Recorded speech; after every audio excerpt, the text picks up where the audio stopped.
ধরেন আপনি একদম বিগিনার লেভেলে আছেন, অ্যামেচার অবস্থায়, এবং এই অবস্থা থেকে আপনি হচ্ছে স্টার্ট করতে চান আপনার জার্নিটা, এবং আপনার এর থেকে আপনি ভালো কন্ডিশনে যেতে চান। তো সেই ক্ষেত্রে আমি বলবো যে আপনাদের শুরু করা উচিত হচ্ছে কোথা থেকে? ইন্ট্রোডাকশন রাইটিং থেকে। হ্যাঁ, টাস্ক 2 এর জন্য যে রাইটিং ইন্ট্রোডাকশনটা আছে সেটা থেকে আসলে আমাদের শুরু করা উচিত। ক্লিয়ার? সো আমরা একটু পরে যখন ইন্ট্রোডাকশনটা দেখবো, তখন আসলে আমরা বুঝতে পারবো যে আমরা ইন্ট্রোডাকশনে অনেক প্রবলেম করি, এবং যার কারণে দেখা যাচ্ছে যাদের বেসিক ভালো না, তারা যদি আসলে মানে সবকিছু টাইমলি করতে না পারে, সো সেই ক্ষেত্রে আপনার হয় কি যে শুরুতেই ধরা খেয়ে যাওয়ার একটা চান্স থাকে। সো সেকেন্ডলি আমি যে বিষয়টার উপরে সবাইকে ফোকাস করতে বলবো, সেটা হচ্ছে আমাদের রাইটিং টাস্ক 2 বলেন বা টাস্ক 1 বলেন, সেটার জন্য সবচেয়ে ইম্পর্টেন্ট যে জিনিসটা সেটা হচ্ছে আমাদের টাস্ক রেসপন্স জানা। হ্যাঁ, সো টাস্ক রেসপন্সটা যদি আমরা না জানি কিভাবে অ্যাচিভ করতে হয় রাইটিং এর জন্য, সেক্ষেত্রে আসলে ভালো স্কোর তোলাটা ভেরি ডিফিকাল্ট হয়ে যায়। তো টাস্ক রেসপন্স জিনিসটা আসলে কি? টাস্ক রেসপন্স জিনিসটা আমি অনেকবার বলছি, তারপর আবার বলবো, যে কোশ্চিনে আপনাকে যা চাইছে সেটাই ঠিক এক্সাক্ট এক্সপ্রেস করা, এবং কোশ্চিনকে রিড করে আসলে অ্যান্সার করা। সো এটাই হচ্ছে অ্যাকচুয়ালি টাস্ক রেসপন্স। কিন্তু আমরা আজকে গ্র্যাজুয়ালি সেটাও দেখবো যে টাস্ক রেসপন্সের সমস্যা কি। আমরা একটা ফিল করি যে একরকম আমরা লিখতেছি, লেখার সময় মনে হয় যে আমরা বেস্ট লিখতেছি, বাট লেখার পরে দেখা যায় যে something wrong. So task response learn করতে হবে, এবং স্পেশালি যারা আপনাদের হচ্ছে আইডিয়া জেনারেশনে প্রবলেম ফিল করেন, তাদের কিন্তু আসলে ভালো স্কোর করাটা ডিফিকাল্ট রাইটিং এ। তো রাইটিং এ আসলে কিভাবে আপনার ভালো আইডিয়া জেনারেট করা যায় সেটার উপরে কাজ করতে হবে।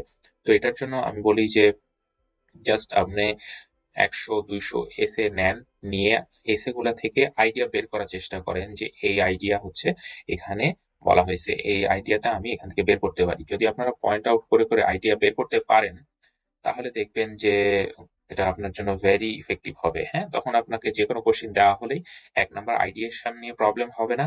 আপনার যা কিছু রিপ্রেজেন্ট হবে সবকিছু লজিক্যাল হবে এবং অ্যাপ্রোপ্রিয়েট হবে। হ্যাঁ, কারণ আমরা আসলে ম্যাক্সিমাম ক্ষেত্রেই সমস্যা হয় যে যখন উম, মানে যা দরকার সেটা আসলে এক্সপ্রেস করতে পারি না। হ্যাঁ, মানে আইএলটিএস রাইটিং হচ্ছে এমন যেটা খুব প্রিসাইজ হবে, এবং ধরেন আপনার একটা ওয়ার্ড যেটা আপনার আহ অনেক ওয়ার্ডকে কভার করতে পারে, এরকম ওয়ার্ড আপনি এক্সপ্রেস করতে পারলে সেটা আপনার জন্য বেটার। নট আপনার যে অনেক সময় আমরা খালি মনে করি যে আমার 250 ওয়ার্ডস কভার করতে হবে, আমি বেশি বেশি লিখে যাই। সো না, সেটা না। সো যেটা হচ্ছে আমাদের করতে হবে অ্যাপ্ট ওয়ার্ড, অ্যাপ্ট আইডিয়া। হ্যাঁ, ফর এক্সাম্পল আপনাকে যদি বলা হয় যে ম্যাক্সিমাম মানুষ জাপানিজ বা চাইনিজ হচ্ছে দেখা যায় তারা হচ্ছে ওয়ার্কোহলিক। হ্যাঁ, এটার পিছনে রিজন কি? এখন ধরেন এই জিনিসটাকে আপনি এইভাবে বোঝাতে পারেন, অ্যাকচুয়ালি সবাই এটা করে যে আম, তারা আসলে খুবই কাজ করতে পছন্দ করে, এবং তারা হচ্ছে আপনার ধরেন ফ্যামিলিকে সময় দিতে চায় না, এই এই কথাগুলো আপনি রাইটিংটাতে লিখলেন। বাট এটার বদলে যদি আপনি একটা কথায় বলতেন অ্যাপ্রোপ্রিয়েট ওয়ার্ড বা অ্যাপ্ট ওয়ার্ড, যে they do not maintain work life balance. হ্যাঁ, তাহলে আপনার হতো কি যে জিনিসটা অ্যাপ্রোপ্রিয়েট, এটার পর থেকে আপনি আইডিয়াটাকে সুন্দর করে এক্সপ্রেস করতে পারতেন। বাট সেটা আসলে জানতে হবে, নলেজ গেইন করতে হবে। এই জন্য আমি বলি যে আপনাদের স্পেশালি কিছুটা কাজ করা উচিত জেনারেটিং গুড আইডিয়াস। হ্যাঁ, আচ্ছা, এরপরে যেটা আরো বড় সমস্যা দেখা যায় সেটা হচ্ছে আহ এক্সাম্পল রাইটিং এর সমস্যা। হ্যাঁ, আমাদের একটা কমন মিথ আছে যে আমরা ফিল করি, আমাকে শোনা যাচ্ছে তো না আমি যে কথা বলতেছি? জি ভাই। ওকে, তো যেটা হচ্ছে বিষয় যে আমরা এক্সাম্পল রাইটিং এর সময় কি ইউজ করি, there are survey report conducted by Harvard University, Oxford University, হ্যাঁ, শোজ দ্যাট এরকম কোন একটা কথা আমরা এক্সপ্রেস করি।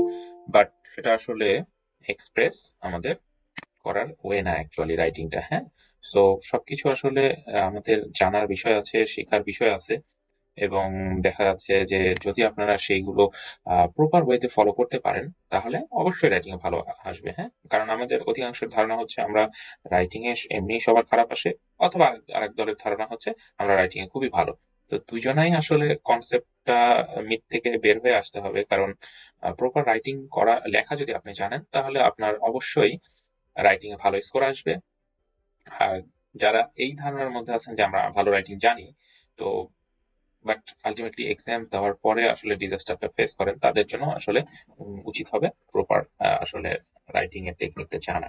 তো এছাড়াও যে জিনিসটা আপনাদের করতে হবে ধাপে ধাপের সাথে সাথে, যে একটা রাইটিং আপনার লিখতেছেন সেটা কি ঠিক হচ্ছে না ভুল হচ্ছে, এটা ইভালুয়েট করাটা অনেক জরুরি। হ্যাঁ, কারণ মানে আপনি যে জিনিসটা লার্ন করছেন, তো সেটা আসলে আম, সঠিক হচ্ছে কিনা সেটা আসলে চেক না করলে অনেক ভুল থেকে যায়। আমরা একটু পরেই আসলে দেখতে পারবো যে মানে রাইটিং দেখলে মনে হবে খুব সুন্দর, বাট ভুল ধরায় দেওয়ার পরে বুঝতে পারবেন যে এখানে কি প্রবলেম আছে। হ্যাঁ, তো এই জন্য রাইটিং ইভালুয়েট করাটা খুবই জরুরি, এবং ট্রায়াল অ্যান্ড ইরর এই মেথডের মাধ্যমে অ্যাকচুয়ালি রাইটিং আমাদের ভালো করতে হয়। হ্যাঁ, যে মানে আপনার ভুল হবে, সেগুলো কারেকশন হবে, ভুল হবে কারেকশন হবে, আস্তে আস্তে আপনার আর ভুল হবে না। হ্যাঁ, এইভাবে অ্যাকচুয়ালি গ্র্যাজুয়ালি রাইটিং এ প্রোগ্রেস করতে হয়।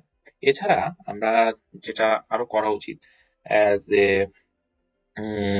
স্টুডেন্ট হিসাবে, সেগুলো হচ্ছে আমাদের গ্রামার ইস্যুগুলো ফিক্স করে ফেলতে হবে। হ্যাঁ, যে একে আছে যে আমাদের অনেক ভুল হয় গ্রামাটিক্যাল ইস্যুগুলোতে, আমরা প্রচুর মিস্টেক করি। দ্বিতীয় হচ্ছে আমরা অ্যাকচুয়ালি যে জিনিসগুলো জানা দরকার সেগুলো কিন্তু আমরা ইউজ করি না। হ্যাঁ, যে আমাদের মডেলস ইউজ করা দরকার, আমাদের ধরেন মডিফায়ার ইউজ করা দরকার। মডেলস কি জিনিস? মডেলস হচ্ছে ধরেন আপনার কোনো কিছু যখন সার্টেন না, বাট সেটাকে আপনি সার্টেনলি বলে ফেলছেন, তো সেটা আসলে মডেলস এর মধ্যে পড়ে না। হ্যাঁ, ফর এক্সাম্পল আপনার আমরা কি বলি যে ধরেন আজকে ক্লাসে আপনারা জয়েন করতে পারেন, দিস ইজ কল্ড যে every one May join in our class, তাই না? যদি আপনি মেটা ইউজ করতেছেন, হ্যাঁ, কারণ আই এম নট শিওর আপনারা কতজন জয়েন করবেন কতজন করবেন না, সো আমার এখানে ইউজ করা উচিত হবে মে। যদি বলে every one join, everyone will join, তাহলে এভরিওয়ান উইল জয়েন বললে আমরা কি করতেছি? আমি সার্টেনিটি দিয়ে ফেলতেছি, বাট আমি তো শিওর না, তাই না? সো এই জায়গাগুলোতে আসলে মডেলস ইউজ করতে হবে। এছাড়া মডিফায়ার্স খুব ভালো কাজ করে, হ্যাঁ, যে আপনার গ্রামার রেঞ্জকে ইমপ্রুভ করতে। সো মডিফায়ার্স কি জিনিস? মডিফায়ার্স হচ্ছে আপনার ফর এক্সাম্পল যখন আমরা কি করি যে একটা জিনিস কতটুকু ভালো বা কতটুকু, ফর এক্সাম্পল আপনি বলেন যে পিপল সেজ দ্যাট, এখন আমি যদি জিজ্ঞাসা করি যে কতজন পিপল, অল্প পিপল এটা বিলিভ করে, বেশি পিপল এটা বিলিভ করে, নাকি ফর এক্সাম্পল মানে some people or many people or few people. হ্যাঁ, তো আপনি এই পিপলটাকে মডিফাই করে দিচ্ছেন যে ইয়েস, অ্যাকচুয়ালি আপনার মডিফিকেশন করছেন যে কোনো নাউন অথবা কি ভার্বকে, সেটা আপনার গ্রামার অ্যাকুরেসি এবং রেঞ্জে অনেক হেল্প করে। প্লাস আপনার এই সব স্টেপ যখন আপনি গ্র্যাজুয়ালি পার করে আসবেন, দেন আসলে কি হবে? আপনার অ্যাটলিস্ট একটা ভালো ধারণা এবং ভালো বলবো যে আপনি নিজে একজন ডেভেলপড স্টুডেন্ট হয়ে যাবেন ফর রাইটিং, অ্যান্ড দেন আপনার টার্গেট হবে এই রাইটিংটাকে আরো ভালো কন্ডিশনে নিয়ে যাওয়া। হুম, এবং সেক্ষেত্রে দেখা যাচ্ছে তখন advance structure, advance lexical resource everything আপনি অ্যাড করে সেটাকে আরো ভালো করতে পারেন। হ্যাঁ, তো এই হচ্ছে আমাদের বিগিনার থেকে আস্তে আস্তে গ্র্যাজুয়ালি মানে রাইটিংটা শেখা এবং জানার প্রসেস, যে আমরা যদি এই ওয়ে গুলাতে অ্যাপ্রোচ করি তাহলে আমাদের অটোমেটিকলি রাইটিং ভালো হয়ে যাবে। তবে এই জিনিসগুলো কিন্তু জানার বিষয় আছে, লার্ন করার বিষয় আছে। সো আমরা গ্র্যাজুয়ালি আমাদের এই ক্লাসগুলোতে এগুলোই ট্রাই করছি যে আপনারা এই জিনিসগুলো জানেন এবং এগুলো শেখেন, এবং এখান থেকে একটা ভালো স্কোর করেন। সো আশা করি আপনারা আমাদের সাথে থাকবেন অ্যাটলিস্ট, যাতে আমি আরো উৎসাহ পাই আপনাদের সাথে ক্লাস করার। ওকে, সো